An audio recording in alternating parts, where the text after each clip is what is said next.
जय हिंद बंधुरा बंधुरा तुम्हारा सबाई केमन आछो आशा करछि তোমরা সবাই ভালো আছো আর সুস্থ আছো এসএসসি জিডি ফিজিক্যালের জন্য স্টাডিতে লেগে আছো।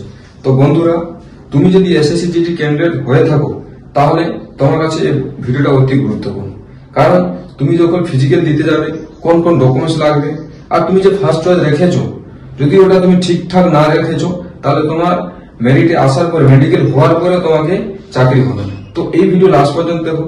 যদি তুমি আমার চ্যানেল নতুন হয়ে থাকো তাহলে চ্যানেলটাকে সাবস্ক্রাইব করো, আর ভিডিও যদি তোমাকে পছন্দ আছে ভালো লাগে তাহলে ভিডিওটাকে লাইক করো। তো বন্ধু প্রথমত বলবো চয়েস, ফার্স্ট চয়েস প্রথম তুমি যদি রেখে থাকো সিআরপিএফ একটাই চয়েস যদি রেখে থাকো, আর মেরিট তোমার নাম্বার আছে 80,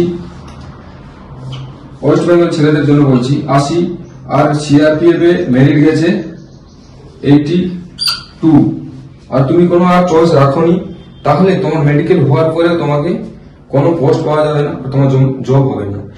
পোস্টটা কিরকম পাওয়া যায়, যখন তুমি মেডিকেল দেওয়ার পরে একটা নমিনেট হয়, মানে কে ফোর্সে তোমাকে চাকরি হয়েছে, তখন যখন তোমার নাম্বারটা পাওয়া হবে না, মেরিট আসার পরে হবে না, তখন তুমি আর কোনো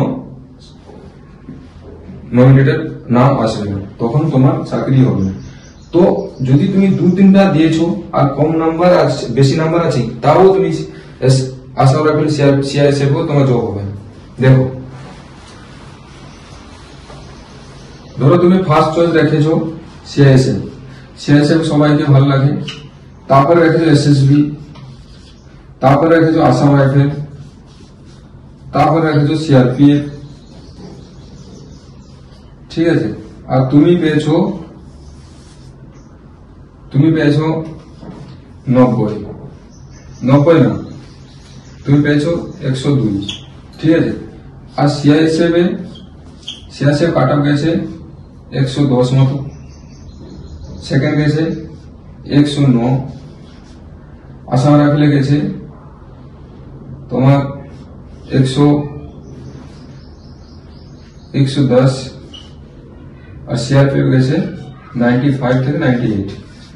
তো তোমাকে কোন যখন ফার্স্ট চয়েসে তোমার নাম্বার না আসে, সেকেন্ড চয়েসে দেখা, সেকেন্ড চয়েসে না আসে, থার্ডে না আসলে ফোরে, তো তোমাকে সিআরপিএফই পাবে তুমি, ঠিক আছে, সিআরপিএফই পাবে, কেন নাম্বার তুমি কম আছে আর লাস্টে তোমার যখন মেরিটে এই নাম্বারটা আসছে, এই পোস্ট আছে, তোমার সিআরপিএফ পেয়ে যাবে, ঠিক আছে। এবারে তুমি বেশি নাম্বার আছে তাও তুমি সিআইএসএফ কেন পাচ্ছ না?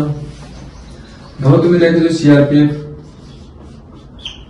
তারপরে রেখেছো তুমি সিআইএসএফ, তারপরে এসএসবি, তারপরে আসাম রাইফেল, ঠিক আছে।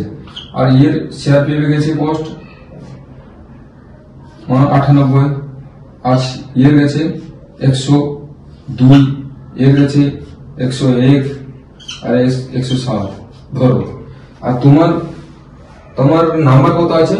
তোমার নাম্বার আছে 109। এবারে তোমার কম পোস্টটা পাবে তুমি, এবারে তুমি পোস্ট পাবে সিআরপিএফ পাবে, কেননা তুমি ফার্স্ট চয়েস রেখেছো। যদি সিআরপিএফ এর নাম্বার বেশি থাকেও কম থাকছে সেই জন্য তুমি 109 পেয়েছো, তুমি ভাবছো যে আমি সিআইএসএফ পাবে না, এটা ভুল, তুমি পাবে এই সিআরপিএফ পাবে, কেননা তুমি ফার্স্ট চয়েস রেখেছো সিআরপিএফ। আশা করছি তোমাকে এটা পুরো ক্লিয়ার হয়ে গেছে। এবারে বলছি যে ফিজিক্যালের সঙ্গে তোমার কি কি ডকুমেন্টস লাগবে। যখন তুমি ফিজিক্যাল দিতে যাবে তখন তোমার সেখানে বেশি ডকুমেন্টস কিছু লাগবে না, কেননা যখন ফিজিক্যালে দেওয়ার সময় তোমার আধার কার্ড সাথে থাকা দরকার, আর ফটোকপি, তারপর তার সাথে হচ্ছে তোমার ফিজিক্যালি এডমিট কার্ড, ওইখানে কিছু জিনিস ওইগুলো লাগে। যখন তুমি ফিজিক্যালি ক্লিয়ার হয়ে যাবে তখন তোমাকে একটা ফর্ম দেওয়া হবে ভরতে, ওইখানে তোমার ফটো লাগবে।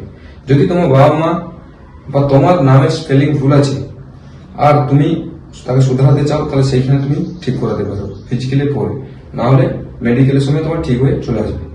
এবারে যখন তুমি এখানে ক্লিয়ার হয়ে যাবে তখন যখন তোমার মেডিকেলে ডাক আসবে তখনই তোমাকে ডকুমেন্টস নিয়ে যেতে হবে, মাধ্যমিক, এইচএস, কাস্ট সার্টিফিকেট, ওবিসিও, এসডব্লিউএস যে সার্টিফিকেট তুমি লাগিয়েছো সেই সার্টিফিকেট তোমাকে নিয়ে যেতে হবে। এখন তোমার এই ডকুমেন্টস লাগবে, ফটোকপি, তোমার ফিজিক্যালি এডমিট কার্ড, আর সাথে হচ্ছে আধার কার্ড, আইডি প্রুফ দিতে হবে, ঠিক আছে।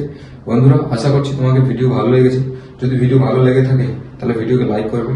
যদি তুমি আমার চ্যানেল নতুন হয়ে থাকো তাহলে চ্যানেলটাকে সাবস্ক্রাইব করবে। বন্ধুরা আজকে এটাই, আবার আসবো নতুন একটা ভিডিও নিয়ে। জয় হিন্দ, বন্দে মাতরম, রাম রাম।